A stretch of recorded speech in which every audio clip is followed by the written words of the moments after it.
All right, so let's start off here. So we're starting Judges, and Judges is a fascinating book. It is not a cheerful book. It is not it doesn't. It descends into more and more anarchy as you go on. The most famous judge is Samson, and he is pretty much the worst. That's, and I think it tells you, like, he's the last big judge. There's some smaller ones after him, but he's the last big judge. And it's his and so him, by being the worst, they keep kind of spiraling down, and that spiral is kind of how Hebrew thought works. So Hebrew thought, like, if you've ever John, the Gospel of John is very much Hebrew in its thinking. How we normally process stuff, we process things very linearly. So it's like, this happened, and this happened, and this happened, and then this, and I learned all about it, right? That's very Greek in thinking, like that kind of style. Hebrew goes in circles like this. So if you ever read the Gospel of John, it's like, I feel like I've read this before. It's because he keeps going back, just like Hebrew thought does. So when you read the prophets or something like that, they're going back and doing that. Judges is very similar to that, as you're going to see. And so they'll have brief moments of spirituality, and then it'll just come crashing down again. And so that's kind of what causes all these things. So to start off here, we'll watch the Bible Project video together, and that's just a few minutes here, and so we will do that. So guys online, let me know if the echo does not go away. All right, here we go. The Book of Judges. So remember, after Joshua led the tribes of Israel into the Promised Land, he called them to be faithful to their covenant with God by obeying the commands of the Torah. And if they do this, they will show all the other nations what God is like. So Judges begins with the death of Joshua and basically tells the story of Israel's total failure.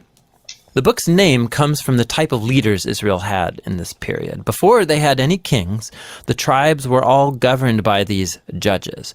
Now, don't think of a courtroom. These were regional, political, military leaders, more like a tribal chieftain. And you need to be warned, the book of Judges is very disturbing and violent. It tells the tragic tale of Israel's moral corruption, of its bad leadership, and basically how they become no different than the Canaanites. But this sad story is also meant to generate hope for the future, and you can see this in how the book's designed. There's a large introduction that sets the stage for Israel's failure as they don't drive out the remaining Canaanites. Then the large main section of the book has stories about the growing corruption of Israel's judges, and the progression here shows how Israel's leaders go from pretty good to okay to bad to worse. The concluding section is really disturbing and shows the corruption of the people of Israel as a whole. So let's dive in and we can explore each part a bit more. The opening section begins with the tribes of Israel in their territories in the Promised Land. And while Joshua defeated some key Canaanite towns, there was still a lot of land to be taken and lots of Canaanites living in those areas. And so chapter 1 gives a long list of Canaanite groups and towns that Israel just failed to drive out from the land.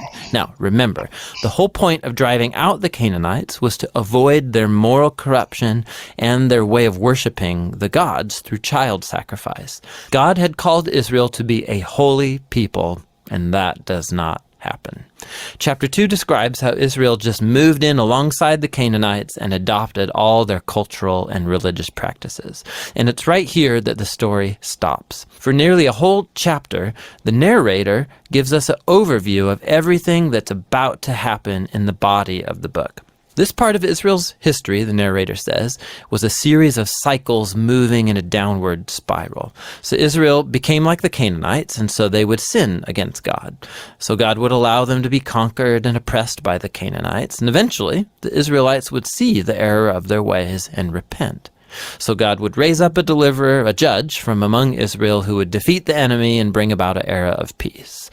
But eventually Israel would sin again, and it would all start over. This cycle provides the literary design and flow for the next main section of the book. It gets repeated for each of the 6 main judges whose stories are told here. Now, the stories of the first 3 judges, Othniel, Ehud, and Deborah, they are epic adventures. They're also extremely bloody stories. Either the judge themselves or people who help the judge, they defeat their enemies and deliver the people of Israel.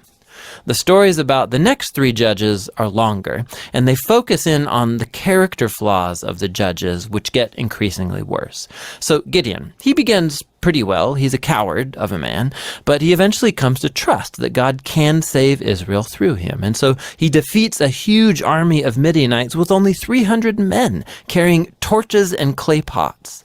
But Gideon has a nasty temper, and he murders a bunch of fellow Israelites for not helping him in his battle.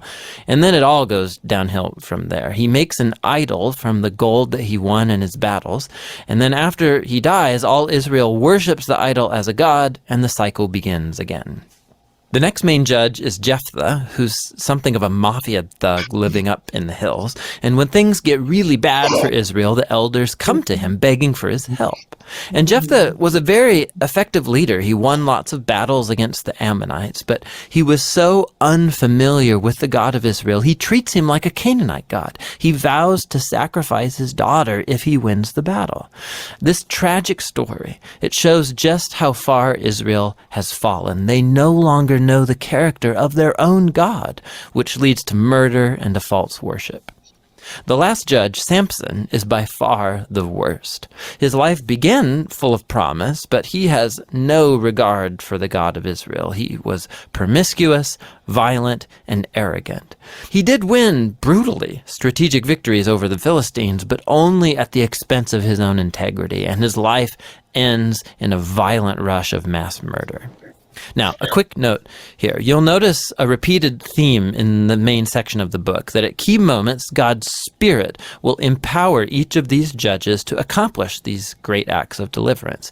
Now, the fact that God uses these really screwed up people doesn't mean he endorses all or even any of their decisions.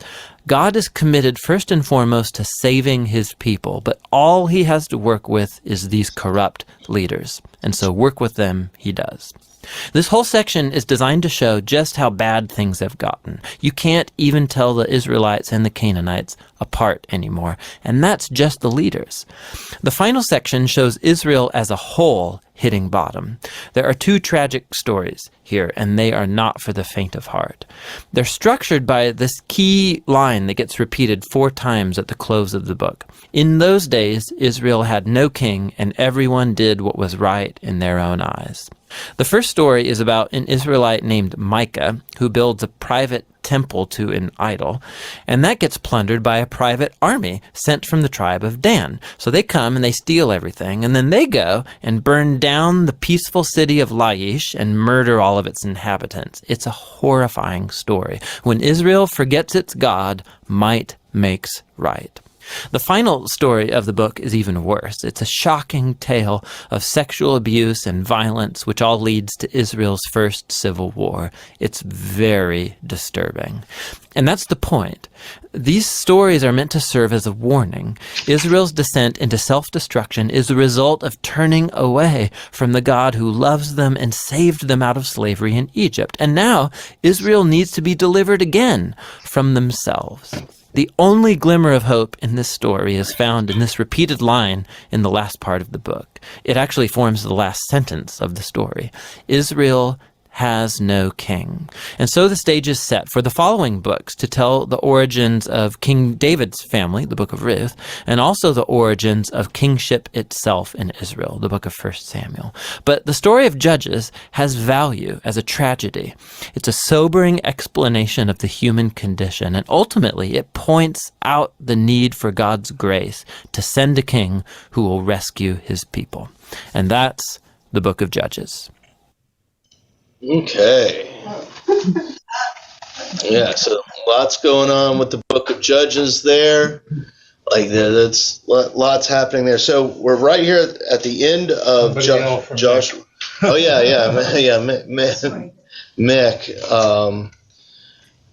Go get him, Catholic. Go get him, Catholic. Yeah, like that's he didn't. He went. That's what he meant by the video. Is the Bible Project? Yeah. Oh, okay. Yeah. He didn't watch the trailer. Like all this stuff is new for Meg. Like there he is. Like that's the trailer's done. Okay, now let me tell you all about it. The book is much better than the movie. As sure as I am. So we're this begins. We'll read it here in a second, but it begins with the death of Joshua, and Joshua is all about the conquest, going into the land filled with milk and honey, and the thing that I view as the kind of the linchpin idea in Joshua is found near the beginning of the book, that they're about to go and conquest, everything, about to cross the Jordan, go into the land flowing with milk and honey, and an angel of God comes down, and they're talking with the angel, and they say, well, whose side are you on? Are you on our side or their side? And he says, neither. And I think that gives us the rubric, the idea is to go into as we read Joshua. Like that's because like that's Joshua's a weirdly troubling book too. And everyone kind of knows that it's weirdly and troubling because there aren't a ton of like sermon series on it and all that stuff. It's a weird book. So we go from Joshua and all that conquest into Judges, and so they're kind of learning how to govern themselves. So we'll get in. We'll read the first chapter here. So we'll have some new people to the Bible study today. Some core tenets to the Bible study is there are such things as bad questions. But go ahead and ask them, because bad questions usually get us to good ones. So, like, you're welcome to ask anything you want, and so we kind of go through here and we listen to the Bible being read, and then we just kind of talk about it afterwards. So here we go. Let me make sure I got all my stuff correct here, and then we'll share the screen. Hit that button. All right, first chapter of Judges. Now, after the death of Joshua, it came to pass that the children of Israel asked the Lord, "Who shall be first to go up for us against the Canaanites, to fight against them?" And the Lord said, "Judah shall go up. Indeed, I have delivered the land into his hand." So Judah said to Simeon his brother, "Come up with me to my allotted territory, that we may fight against the Canaanites, and I will likewise go with you to your allotted territory." And Simeon went with him. Then Judah went up, and the Lord delivered the Canaanites and the Perizzites into their hand, and they killed 10,000 men at Bezek. And they found Adonai-Bezek in Bezek, and fought against him. And they defeated the Canaanites and the Perizzites. Then Adonai-Bezek fled, and they pursued him and caught him, and cut off his thumbs and big toes. And Adonai-Bezek said, 70 kings, with their thumbs and big toes cut off, used to gather scraps under my table. As I have done, so God has repaid me. Then they brought him to Jerusalem, and there he died. Now the children of Judah fought against Jerusalem and took it. They struck it with the edge of the sword and set the city on fire. And afterward, the children of Judah went down to fight against the Canaanites, who dwelt in the mountains, in the south, and in the lowland. Then Judah went against the Canaanites who dwelt in Hebron. Now the name of Hebron was formerly Kirjath Arba. And they killed Sheshai, Ahiman, and Talmai. From there they went against the inhabitants of Debir. The name of Debir was formerly Kirjath-Sepher. Then Caleb said, Whoever attacks Kirjath-Sepher and takes it, to him I will give my daughter Achsah as wife.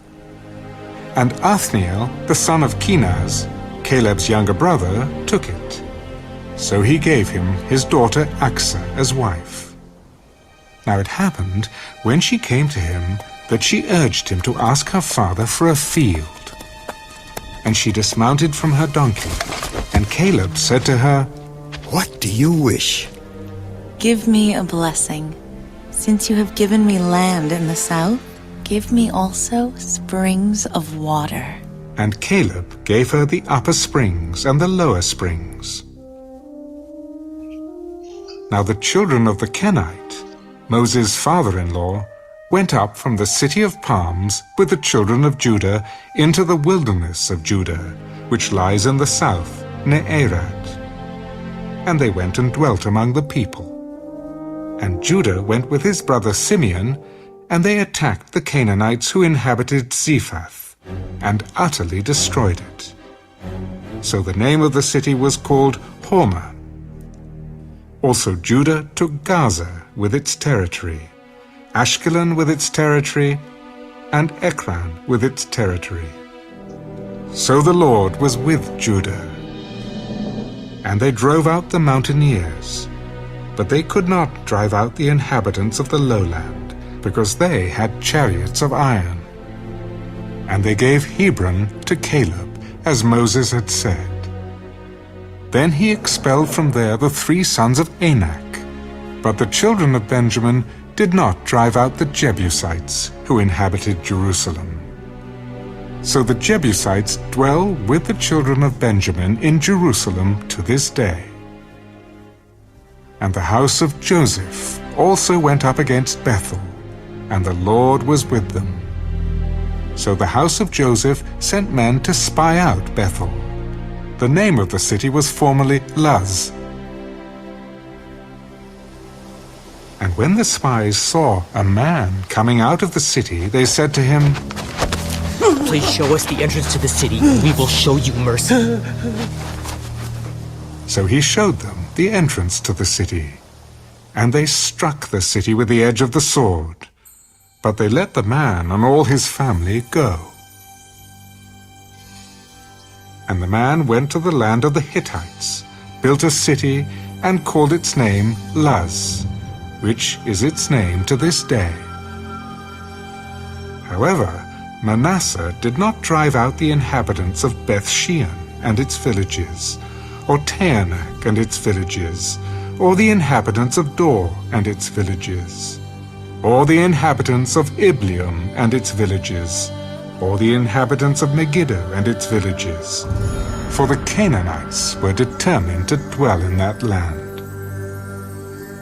And it came to pass, when Israel was strong, that they put the Canaanites under tribute, but did not completely drive them out. Nor did Ephraim drive out the Canaanites who dwelt in Gezer, so the Canaanites dwelt in Gezer among them. Nor did Zebulun drive out the inhabitants of Kitron, or the inhabitants of Nael.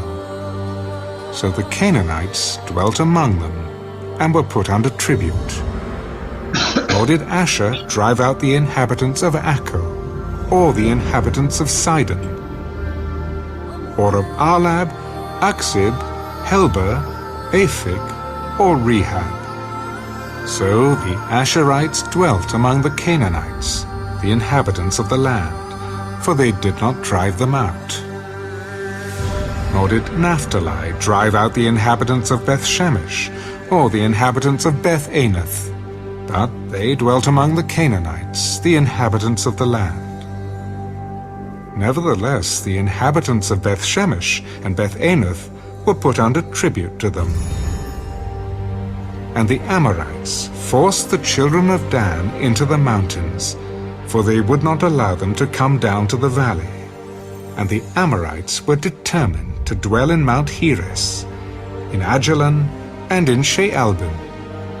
Yet when the strength of the house of Joseph became greater, they were put under tribute. Now the boundary of the Amorites was from the ascent of Akrabim, from Selah, and upward. Oh, there's the end of the chapter. All right.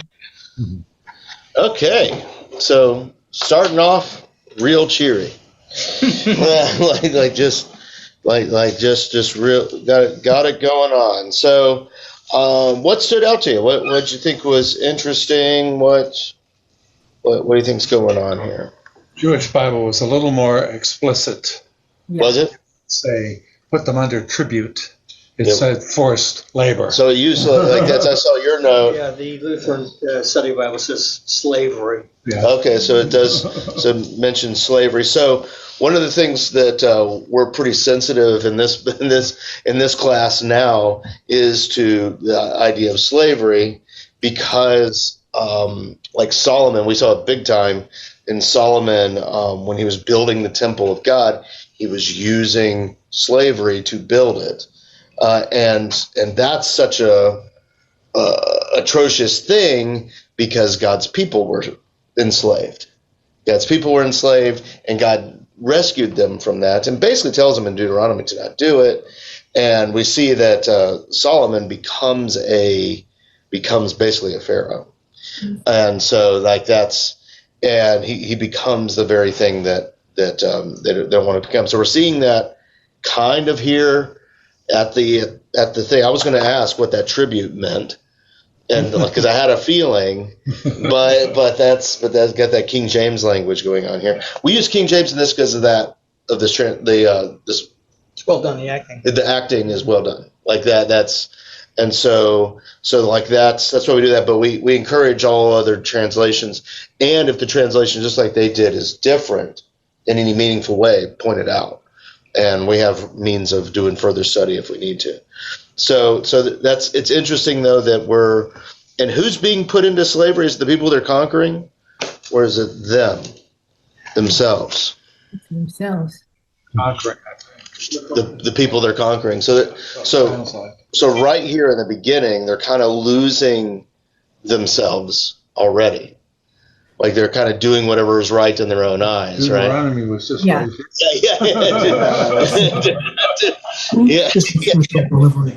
So bad memories. bad memories. So they are already, like right here at the beginning of Judges. I mean, you can see what this book is doing. Like it's already setting up. Like, hey, they're not all just sitting around the campfire singing "Kumbaya." They're sowing their seeds of their own destruction. They're not very effective at driving anybody out of anywhere. Yeah. They're either enslaving them or they're marrying them. Yes. Yeah. So, and that's a big deal because of who the Canaanites are, and the Bible Project in their sheet kind of talks about it a little bit. Is one of the big issues is that the Canaanites are pretty morally corrupt people. Child sacrifice, all this stuff. This is kind of one of the hallmarks of the Canaanites, and so by them not, in the story that's really created in here, is by them not getting rid of everybody, like that, they're opening themselves up to that, and so that's kind of the way the book works there. So what else stood out to you? They didn't take Jerusalem. They didn't take Jerusalem. Yeah. So that's why did you think that was interesting? Because it's in a mountainous area? Yeah, Jerusalem is a mountainous area. So, most cities are formed in places of importance. Yeah, so basically like Atlanta. Atlanta was originally called Terminus. And it's because all the railroads went into there and then went everywhere else into the south. So it kind of became a city because of that, which you can still see that to this day, is that Hartsfield-Jackson Airport's one of the busiest in the world. So it's the same idea that it was from its founding. You see Chicago, and back in the 1800s, St. Louis was more prominent of a city than Chicago, but Chicago turned their river around and connected to the Mississippi, and now Chicago had extra routes that they could do trade through the lakes and then also down the Mississippi, and Chicago is what it is now. So cities and Jerusalem is up on a hill, and has water up there and all kinds of things. So like it's a very important city. It's hard to conquer. There's an adage in history called "No water, no civilization." Yeah. Yeah. Yeah, exactly. And so that's why Egypt was so powerful. That's like that. So you have all these things. So yeah, they weren't able to get Jerusalem yet. Is that what it said? I can't remember. It says they burned it down. They burned it. Yeah. But then they came back, apparently, or it was more later where they dwelt among the inhabitants, I thought. Okay. They could have not gotten rid of everyone and kind of, and that's kind of this first chapter. That's what you're seeing is that they are conquering, but not really, and they kind of, and the book is using this as a means to show you, hey, they're no different than the people around them. Like they just did this wilderness wanderings experience, but they're actually no different from the people around them. And I think the one verse I thought was interesting was verse 7. And it says, and Adonai Bezek said, 70 kings with their thumbs and big toes cut off used to gather scraps under my table, and as I have done, so God has repaid me. Is it coming to God? It's I don't know, but I kind of wonder if that's a thesis statement for this entire book, where this guy is saying like, I used to be this, now I am facing that same thing. And we see that's what ends up happening at the end of Judges. Is that like karma? Yeah. Consequences for his action, and then we'll see how God's going to deliver us, and even in that sense, maybe. And I think because Judges, the people just get worse and worse and worse and worse and worse and worse and worse and worse and worse. Like they get it's bad at the end. Like it's like our Tim Mackey says very disturbing. And at the end of the last thing here, don't read that, man. So there is no happy end. Yeah. No. And so I think with him being conquered but he's conquered in the same way of what he was doing at the beginning, is that as they go into these paths, but they don't get rid of everyone, I think we end up seeing that kind of same action happening near the end. So someone said something like karma. One of my favorite phrases about karma is it's as I say to people all the time. It's like I don't believe in karma, but it's amazing how things work out. Like that. That's like, and so, but that's I think it's that kind of same kind of sense where there's like this like poeticness to how this is written. I don't know. I just thought it was interesting. Now, the very next verse says that the Judites attacked Jerusalem and captured it. Okay. They put it to the sword and set the city on fire. So they did capture it. Yeah, they captured it. Yeah, because they brought the guy. The Bible says that apparently that was a thing back then. They cut off the thumbs and the big toes because those people then couldn't do battle. Yeah, that would make sense. Also, you can't really run that well. You can't hold things. Yeah. You're unbalanced without your big toe. Yeah. So you can't really defend yourself. You can't. That's a good way of, and that's also kind of making someone subservient type of thing. So with that slavery idea. So let's see. Was there anything else anyone noticed? It was the same thing that happened with Saul. What do you mean? Well, when God told Saul to go in and kill everything, and he said, well, the sheep look good and the cattle look good. So I didn't kill him. I confused him. Yeah. And so why kill the guy if I can enslave him? Yeah. So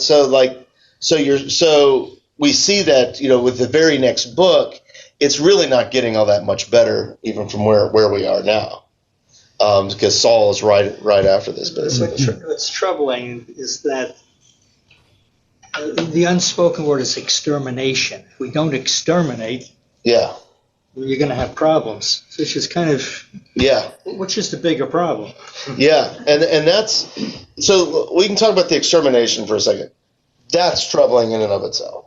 Like that's and I think this is how I kind of get through the extermination thing. I don't claim to have all the answers or anything like that, but how the book is written, I kind of live in it in that, because I don't think it's our job to go, exterminate the Calvinist or something like that, or someone else that is even more deep, because you see people that will read this and they're like, we should get rid of all of that, and they say that we should turn the Middle East into glass or something like that.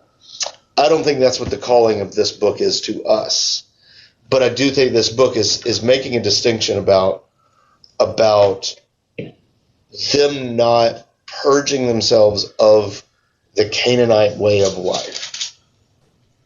And so the way the book expresses it is extermination, which is troublesome. Like it's difficult. And when we see, that's one of these things I would classify as letting it be weird in the Bible.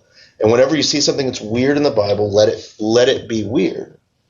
And so we recognize that, and we try to see what the book is saying as we go through it. So it's like they say, if you lay down with dogs, you end up with fleas. Oh yeah, yeah. Same kind of thing. Yeah. What is the relevance of the iron chariots? So I have that. So I thought that was an interesting thing too. So I have that underlined. That's verse 19. Mm-hmm. They whenever I see chariots, my mind immediately goes to Egypt. My mind immediately goes to Egypt, because like that, remember, chariots are what chased the people of Israel out into the sea, and chased them out of Egypt. Chariots is also, when you're looking at, I think this is pretty early Bronze Age. Like that's a big invention. It's like a tank, like that's, so they had some technology to be able to build. This is state-of-the-art destruction, man. Yeah. The Israelites didn't have that. And they didn't have that yet. They couldn't conquer because of that. So I think like it's important to remember like an Egypt type thing with them running from Pharaoh and that idea, but also like understanding history, that's like it's like a tank in the day. It's like it's a best thing. So there's kind of dual meanings that we can see kind of going on here. And they were in the best area because the valleys. Yeah, would have had the best. That part of the where the river can flood and put their nutrients in. Water up in the mountains. Yeah. So people tend to live along the peninsula. Yeah. Near the water. And so that would connotate to me a more advanced society. Yeah. On both sides of what you were talking about, 19 says that Judah took possession of the hill country, and then 21 says the Benjaminites, or whatever how you say that, did not possess the Jebusite inhabitants of Jerusalem. Right. Yeah. So the Jebusites have dwelt with the Benjaminites in Jerusalem till that point was written. Okay. To add just a little bit more, my notes say the chariots had iron axles and were iron plated. So this is a big deal. Yeah. So like that would have been as you say, aptly a tank. Yeah. And what time frame did this occur over a year, over many years? Did they just get tired? Okay. I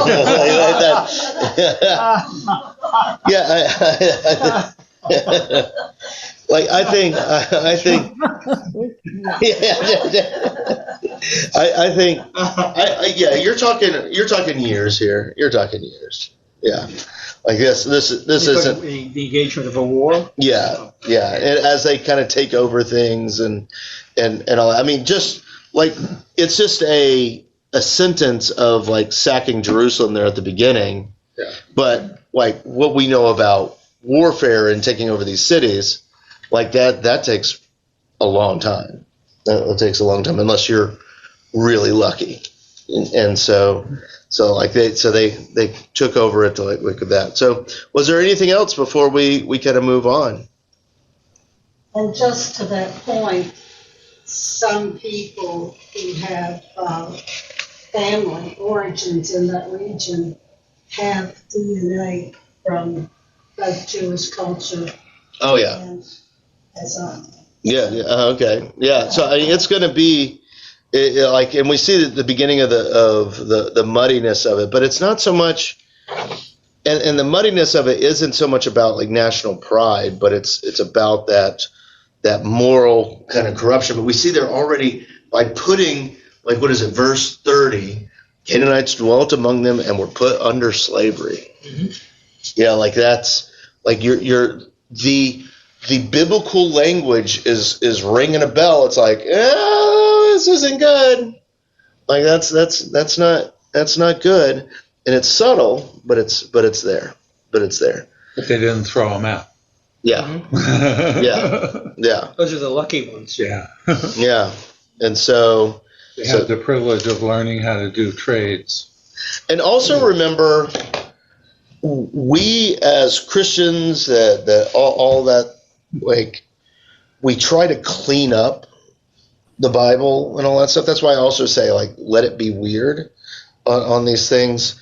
Like, this stuff it's messy, and let it be weird. So you're saying don't read into it, don't put more into it? I think you can still read into it, but don't just try to explain away the stuff that makes us uncomfortable. Lean on to your own understanding. Yeah, like that. Well, that's like try to explain it, like look and like study and all of that stuff. But sometimes we can be like, oh, I'm so I don't know what this is. Caught up on one little thing. Is that what you're saying? Okay. Yeah. Gotcha. And so you wind up looking in 6 translations to see what this was. Yeah.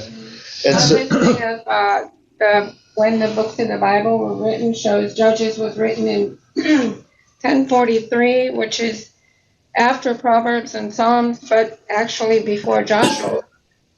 Yeah. So like that's so we can get into that whole thing too. So like it's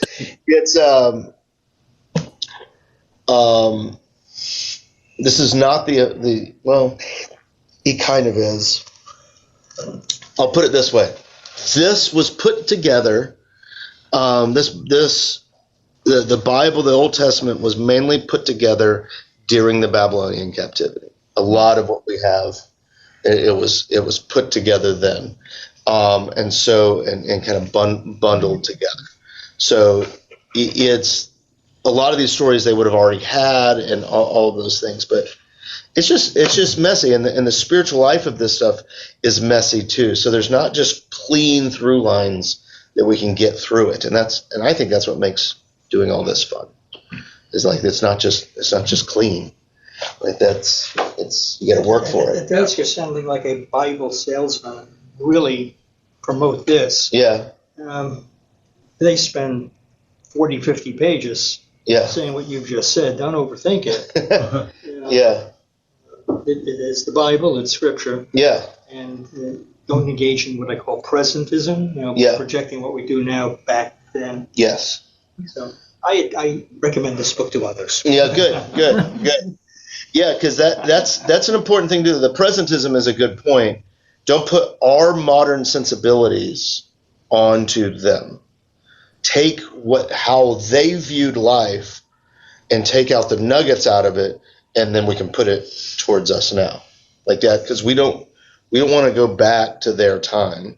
That's before air conditioning. Why would we ever want to do that? Why, like that's So like so things are different back then, and you can let it be that way. All right. Is there anything else? Let's go on to chapter 2. Get rip roaring through 2 chapters today. All right. You gotta go. You got 20 minutes. She's got it. Oh man. All right. Let Kathy move. Let Kathy move. Let Kathy move. But thanks for coming. She tried to make it silent, and then it didn't end up silent. Okay, everyone's leaving your class. Everyone's leaving. You've just had enough.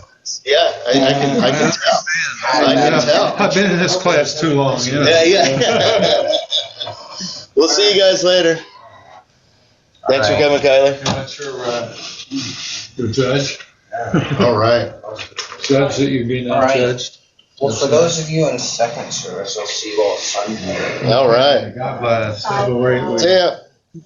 Okay, so here we go. Let me share the screen and we'll do chapter 2. Then the angel of the Lord came up from Gilgal to Bochim and said, I led you up from Egypt and brought you to the land of which I swore to your fathers. And I said, I will never break my covenant with you, and you shall make no covenant with the inhabitants of this land. You shall tear down their altars. But you have not obeyed my voice. Why have you done this? Therefore I also said, I will not drive them out before you.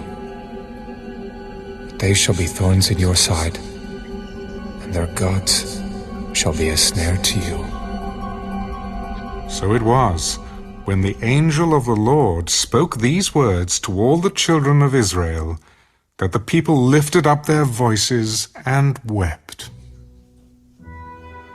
Then they called the name of that place Bochim, and they sacrificed there to the Lord. And when Joshua had dismissed the people, the children of Israel went each to his own inheritance to possess the land. So the people served the Lord all the days of Joshua, and all the days of the elders who outlived Joshua, who had seen all the great works of the Lord which he had done for Israel. Now Joshua the son of Nun, the servant of the Lord, died when he was 110 years old. And they buried him within the border of his inheritance at Timnath-Heres, in the mountains of Ephraim, on the north side of Mount Gaash. When all that generation had been gathered to their fathers, another generation arose after them, who did not know the Lord, nor the work which he had done for Israel. Then the children of Israel did evil in the sight of the Lord, and served the Baals. And they forsook the Lord God of their fathers, who had brought them out of the land of Egypt. And they followed other gods from among the gods of the people who were all around them. And they bowed down to them, and they provoked the Lord to anger. They forsook the Lord, and served Baal and the Ashtoreths. And the anger of the Lord was hot against Israel. So he delivered them into the hands of plunderers who despoiled them. And he sold them into the hands of their enemies all around, so that they could no longer stand before their enemies. Wherever they went out, the hand of the Lord was against them for calamity, as the Lord had said, and as the Lord had sworn to them. And they were greatly distressed. Nevertheless, the Lord raised up judges, who delivered them out of the hand of those who plundered them. Yet they would not listen to their judges, but they played the harlot with other gods, and bowed down to them. They turned quickly from the way in which their fathers walked, in obeying the commandments of the Lord. They did not do so. And when the Lord raised up judges for them, the Lord was with the judge, and delivered them out of the hand of their enemies all the days of the judge. For the Lord was moved to pity by their groaning, because of those who oppressed them and harassed them. And it came to pass, when the judge was dead, that they reverted and behaved more corruptly than their fathers, by following other gods to serve them and bow down to them, they did not cease from their own doings, nor from their stubborn way. Then the anger of the Lord was hot against Israel. Because this nation has transgressed my covenant, which I commanded their fathers, and has not heeded my voice, I also will no longer drive out before them any of the nations which Joshua left when he died, so that through them I may test Israel, whether they will keep the ways of the Lord to walk in them as their fathers kept them, or not. Therefore the Lord left those nations, without driving them out immediately. Nor did he deliver them into the hand of Joshua. Okay. Interesting timeline going on here. Okay, what stood out to you? So we're into a second generation here at least. Yeah, it's almost kind of so. Yeah. So to me, it really seems like chapter 1 was a setup. Like it's setting up the book, it's setting up what's going on, and then chapter 2 kind of goes back before that one because it said Joshua died, and then all of a sudden Joshua's alive again, like that. That's he's back, like that. That's and so he and it kind of like setting up the issue again, but it's really saying explicitly, in case you missed it in the figurative stuff in the first chapter, here it is. So I don't know. What do you guys think? Well, the Jewish Bible, of course, calls the judges chieftains. Chieftains. Not judges. Mm-hmm. Okay. That's probably a better word. Well, yeah. Governors, military leaders, in some contexts. Yeah. And is it stretching things to declare that Joshua was actually a judge? I don't think that's stretching itself. I don't think that's stretching itself. But I don't think it's stretching itself saying that Joshua would be a judge.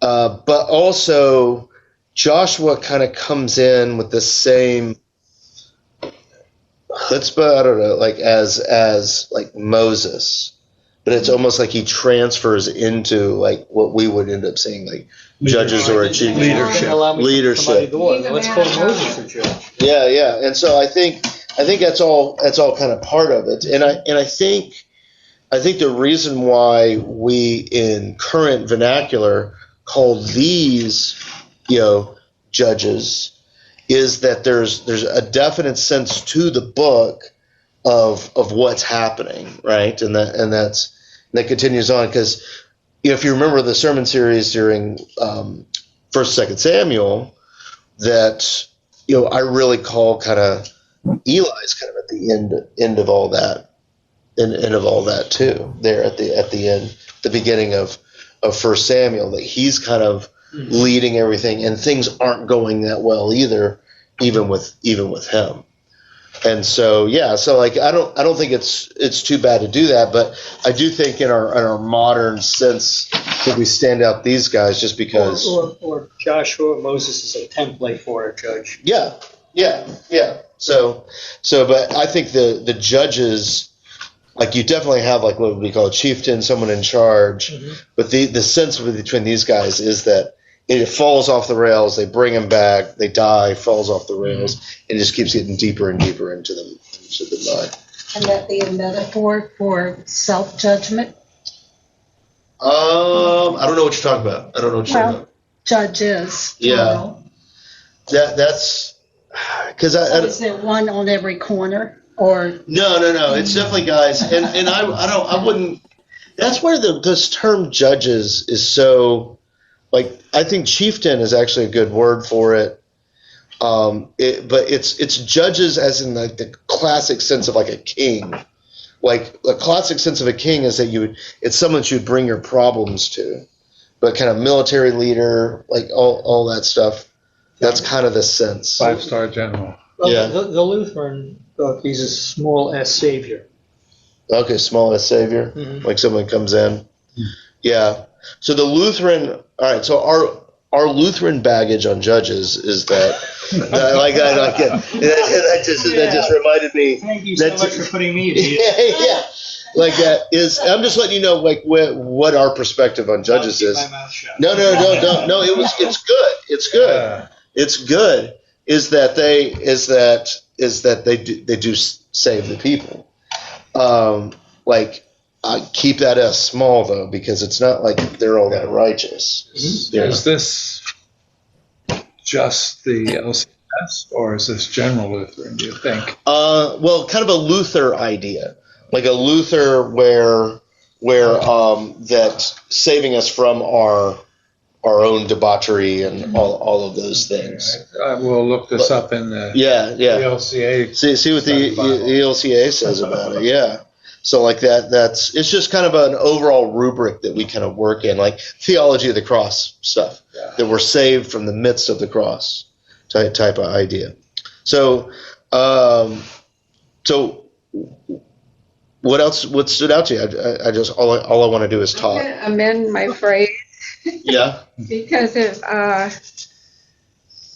verse 9. Yeah. Where they buried Joshua within the bounds of his inheritance. You can't take it with you unless you're Joshua. Like that. That's funny. But yeah, I mean, Joshua here he is.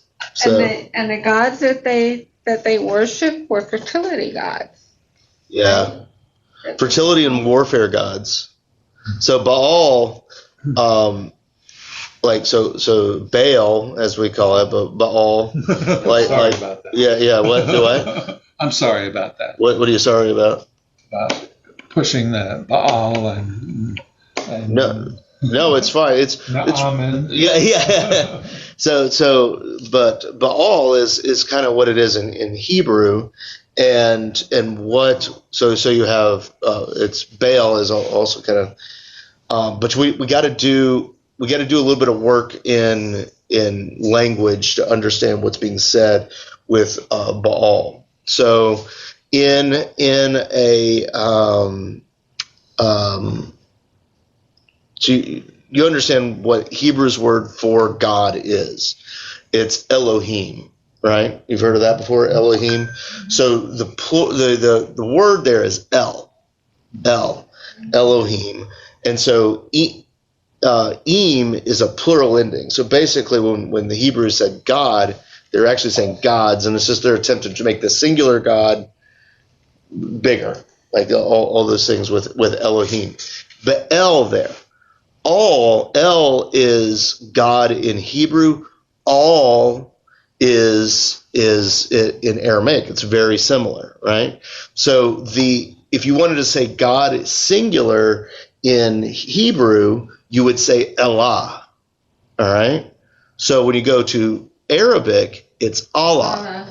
All right, so Allah, in our English minds, we are like, Allah, like all that stuff. It's just God in Aramaic.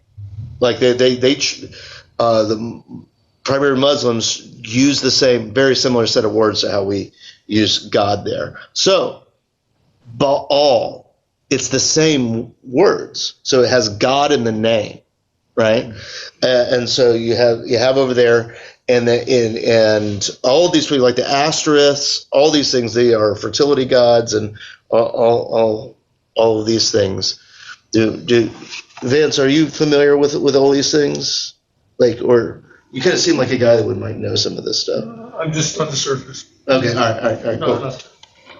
So like that's kind of what's going on with those gods. Warfare and fertility gods is kind of who they are, who they're worshiping, which is a big sect of the gods anyway. Yeah. You want to say something? I'm persistently confused. That's fine. You know that. It's me every day. The Lord raised up judges who delivered them from the hands of those who plundered them. Yeah. And those that plundered them sold them into the hands of the enemies.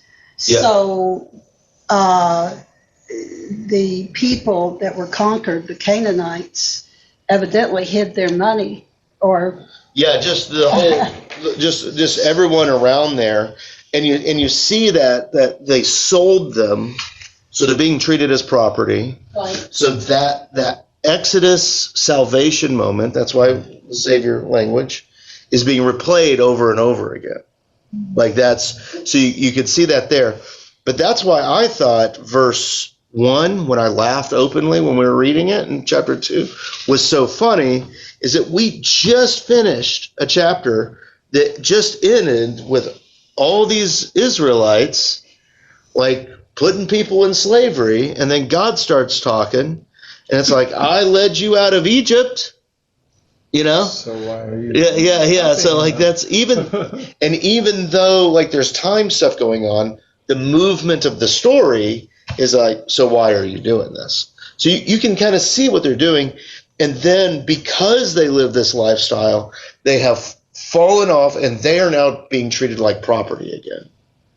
And then these judges or the chieftains or whatever you want to call them, you can call them Esherites because that makes sense, you know. Like that's and so that they are saving the day and saving them again, only for them to fall deeper into it. But are they physically saving them, or are they? Yes. Oh yeah, it's still warfare. Okay. Like they're dragging them out of the muck and the mire that they have fallen into. Was there anything else? Pastor? Yeah. Line 21 and 22. Verse 21 and 22. Yeah. I, for my part, will no longer drive out before them any of the nations that Joshua left when he died. So is God not saying I didn't say genocide? I just said get them off this land? I think like a total removal, whatever that means. Like okay.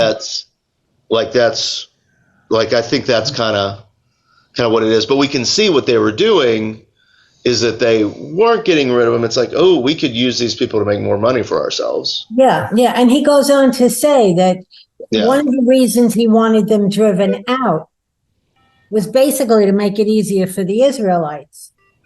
Because he said it was in order to test Israel by them to see whether or not they would be faithful. And now he's saying, well, you know, you're not doing it, so now you're stuck with them. Yeah, so like they didn't do that, and now they have all their gods and all these things, and they're obviously learning lessons around them too, because they're just buying and selling people and treating them like property, and that's kind of a big no-no, according to Exodus and Deuteronomy and all that stuff. So they're basically no different. There was something that standing out to me. So verse 11 and 12. Then the children of Israel did evil in the sight of the Lord and served the Baals or the Baals, whatever you want to call them. Right. And they forsook the Lord God of their fathers who had brought them out of Egypt, and they followed other gods from among the gods of the people that were around them. As I was reading that, and it provoked the Lord to anger, like the calf imagery in Exodus just like came up to the top. You know, just very similar language and how that's written down there, where they built that golden calf at the bottom of Sinai. And so that similar language where it's like, it just seems like the book is connecting the problem of Israel to that same solution/problem of the wilderness. And this is why I'm like, if you can have a decent understanding of Genesis and Exodus, it's a good rubric for the rest of the book. Like you just see it keeps on rhyming all the way through. So like I thought that was interesting. And then I had some other stuff that was underlined. We talked about that. Yeah, we basically talked about everything else. So that's kind of the beginning of Judges, and kind of looking in here that we're seeing the rhyming of these people going off serving other gods and all those things, but we're going to see how God never neglects them and brings in to quote the Lutheran Study Bible, like small s saviors into them. But we see what that ends up looking like later on. And remember that we're always moving towards not First, Second Kings. We're always moving towards 1st, 2nd Samuel as we go through this. So yeah. Was there any last things before we close up shop? No? Everyone can hold their peace? All right. Well, everyone that's watching on YouTube, thanks for joining in with us virtually today. All right.